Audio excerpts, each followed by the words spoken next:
Hello दोस्तों, परीक्षा की तैयारी यूट्यूब चैनल पर आप लोग का हार्दिक स्वागत है। आज हम लोग प्रॉफिट लॉस के पार्ट 6 के बारे में चर्चा करेंगे। इससे पहले हम लोग प्रॉफिट लॉस के पार्ट 5 तक चर्चा कर चुके हैं। इससे पहले हम आप लोग को एक बिग अपडेट बताने वाले हैं। कल यानी कि 6/12/2021 को बिहार पुलिस का रिजल्ट आया है, जिसमें संभावित सीट 8,415 थी। 8,415 टोटल सीट था। इस सीट से 5 गुना रिजल्ट विद्यार्थियों का आया है।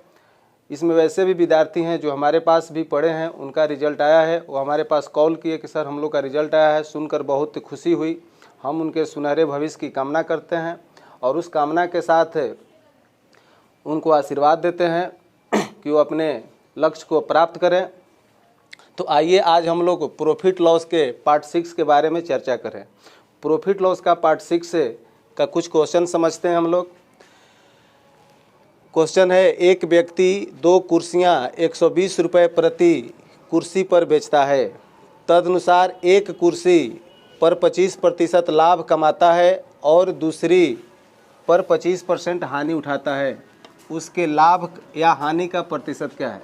देखिए, विक्रयमूल्य है ना, विक्रयमूल्य बराबर है 120 रुपया। विक्रयमूल्य बराबर होने के साथ साथ उसका प्रॉफिट परसेंट और लॉस परसेंट भी बराबर है। तो यदि दो वस्तुओं के विक्रयमूल्य बराबर हो, और सेम प्रॉफिट सेम लॉस हो, तो आपका जो हो जाएगा, क्या प्रोसेस होगा, इसका क्या कंसेप्ट बनेगा, समझिएगा ध्यान से। सेम प्रॉफिट बराबर same loss is equal to always loss. एक मतलब है कि जब लाभ और हानि का प्रतिशत बराबर होगा तो हमेशा आपको लॉस ही होगा। किस केस में? ये किस केस में होगा कि जब दोनों वस्तुओं का विक्रयमूल्य बराबर होता है। ऐसा भी होता है कि दोनों वस्तुओं का क्रयमूल्य भी बराबर हो, तो उसके लिए अलग कंसेप्ट हम लोग बनाएंगे। तो यदि दो वस्तु का विक्रयमूल्य बराबर हो और सेम प्रॉफिट सेम लॉस हो तो हमेशा आपको लॉस होगा। तो लॉस होगा क्या? तो लॉस बराबर जो हो जाएगा, लॉस प्रतिशत बराबर जो हो जाएगा, वो आपका क्या होगा कि जो सेम प्रॉफिट और सेम लॉस है उसका स्क्वायर करके आपको 100 से डिवाइड कर देना है। तो सेम प्रॉफिट और सेम लॉस कितना है? 25। तो आपको क्या करना है कि 25 का स्क्वायर कर देना और इसमें 100 से डिवाइड कर देना है। तो 25 का स्क्वायर कितना हो जाएगा? 625 बट्टा कितना?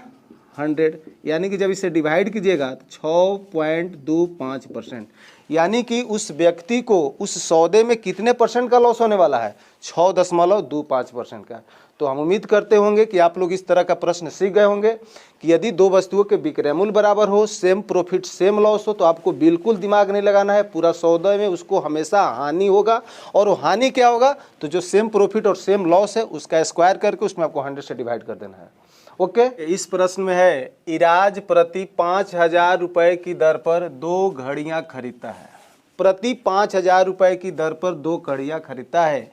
एक मतलब ये हुआ है कि इराज ने 2 घड़ी खरीदता है और दोनों घड़ी का जो क्रयमूल्य है बराबर बराबर है, यानी कि 5-5 हज़ार रुपया दोनों घड़ी का खरीदारी है। एक घड़ी पर उसे 10% लाभ तथा दूसरे घड़ी पर 10% हानि होती है। तो एक घड़ी पर उसको क्या हो गया? 10% का लाभ हो गया और दूसरे घड़ी पर 10% का हानि हो गया। तो कहता है कि उसके प्रतिशत लाभ या हानि क्या है। तो अभी हम लोग इससे पहले वाला जो एग्जाम्पल समझे थे उसमें था दोनों घड़ी का विक्रयमूल्य बराबर था और सेम प्रॉफिट सेम लॉस था। तो यहाँ पर क्या कंसेप्ट है कि यदि दो घड़ियों का क्रयमूल्य बराबर हो और सेम प्रॉफिट सेम लॉस हो, सेम प्रॉफिट बराबर सेम लॉस हो, तो आपको जवाब दे देना है नो प्रॉफिट नो लॉस। यानी कि इस सौदे में इराज को कुछ होने वाला नहीं है, न तो प्रॉफिट होगा और न ही लाभ होगा। तो इसका जवाब क्या हो जाएगा? इसका आंसर क्या हो जाएगा? No profit no loss. एक मतलब कि ना तो लाभ होगा और न ही हानि होगा। इसको आप चेक भी कर सकते हैं। आइए हम इसको चेक कर देते हैं। तो इस इराज जो है प्रति 5,000 रुपये की दर पर 2 घड़ियां खरीदता है, तो उसका टोटल जो है टोटल क्रयमूल्य कितना हो गया, टोटल मतलब कुल क्रयमूल्य कितना हो गया, 5,000 के घड़ी या 5,000 के दूसरा घड़ी, तो 5,000 कितना हो गया, 10,000 रुपया।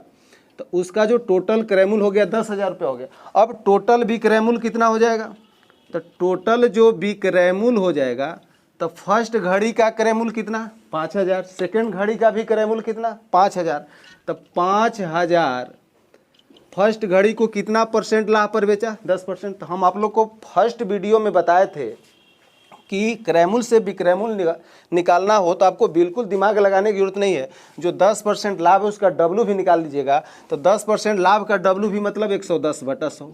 तो फर्स्ट घड़ी का आपका विक्रयमूल्य निकल गया। अब सेकेंड घड़ी का हम लोग विक्रयमूल्य निकालते हैं, तो 5,000 गुने लॉस हुआ है 10%, तो 10% का डब्लू भी हानि का क्या हो जाएगा 90/100।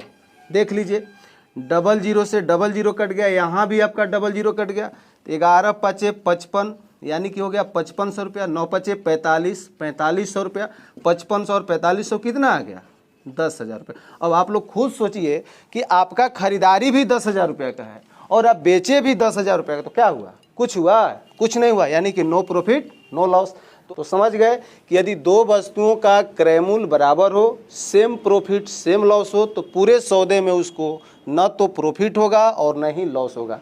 लेकिन यदि विक्रयमूल्य बराबर हो और सेम प्रॉफिट सेम लॉस हो तो ऑलवेज लॉस होगा, यानी कि हमेशा लॉस होगा। क्लियर। तो हम उम्मीद करते होंगे कि यदि इस तरह का प्रश्न आपके एग्जाम में आएगा, दोनों दो वस्तुओं का या तो विक्रयमूल्य बराबर हो या क्रयमूल्य बराबर हो, सेम प्रॉफिट सेम लॉस हो, तो आप लोग उसको आसानी से बना लेंगे, आप लोग का ऐसा प्रश्न नहीं छूटेगा। आइए इसी कॉन्सेप्ट पर हम आप लोगों को एक एग्जाम्पल देते हैं, जिसका जवाब आप लोग कल कमेंट बॉक्स में ज़रूर दीजिएगा। जो विद्यार्थी जवाब पहले देंगे उनका नाम हम लोग प्रॉफिट लॉस के पार्ट 7 में कल लेंगे। तो इस प्रश्न का जवाब चलिए आप लोग देने का प्रयास कीजिए। धन्यवाद। जय हिंद, जय भारत।